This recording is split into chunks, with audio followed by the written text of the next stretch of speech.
প্রিয় দর্শক, আজ আমরা আরেকটি কুসংস্কার নিয়ে আলোচনা করব। আজকে সকালে আমার এক আত্মীয় আমার ওয়াইফকে বলতেছে, আমার ছোট বাচ্চাটা নাকে থাবা দিয়ে আমার ওয়াইফের নাক ফোলটা খুলে ফেলেছে 2 দিন যাবৎ। তো আমার ওই আত্মীয় বলতেছে যে তুমি তাড়াতাড়ি এটা পড়ো না কেন? এই নাকফুল যদি মেয়েদের মহিলাদের যদি নাকে না থাকে তাহলে স্বামীর অমঙ্গল হয়, স্বামীর হায়াত কেটে যায়। তুমি তাড়াতাড়ি এটা পড়ো না কেন? তো আমি এ কথা শোনার সাথে সাথে তাকে বুঝাইলাম।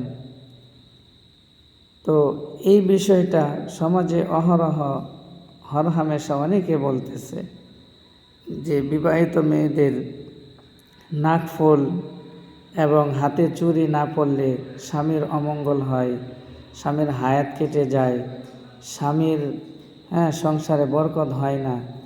এই ধরনের একটা কুসংস্কার আছে। এটা মূলত হিন্দুয়ানি প্রথা, হিন্দুদের নিয়ম, তাদের নীতি, তাদের ধারণা হলো যে বিবাহিত মেয়েরা যদি শাঁখা সিঁদুর, চুড়ি, নাকফুল এগুলো না পরে তাহলে স্বামীর হায়াত কেটে যায়, স্বামীর অমঙ্গল হয়, স্বামীর বিপদ আসে। এই ধরনের বিশ্বাস আছে হিন্দু ধর্মে। তো হিন্দু ধর্মের এই বিশ্বাসটা আমাদের ধর্মে কিভাবে ঢুকে গেল? যাই হোক, এটা একটা কুসংস্কার। এটা থেকে আমাদের অবশ্যই বেঁচে থাকতে হবে। হায়াত মওতের মালিক একমাত্র আল্লাহ তাআলা। আল্লাহ তাআলা ভালো করার, খারাপ দেওয়ার, শুভলক্ষণ সব কিছুর মালিক হলো আল্লাহ তাআলা। আল্লাহ তাআলা যখন যাকে চান মৃত্যু ঘটান, মৃত্যু দান করেন। এগুলো না পড়লে যে মৃত্যু হয়ে যাবে এমন ধারণা করা এটা শিরকি, কুফরি বিশ্বাস। এগুলো থেকে অবশ্যই আমাদের বেঁচে থাকা দরকার।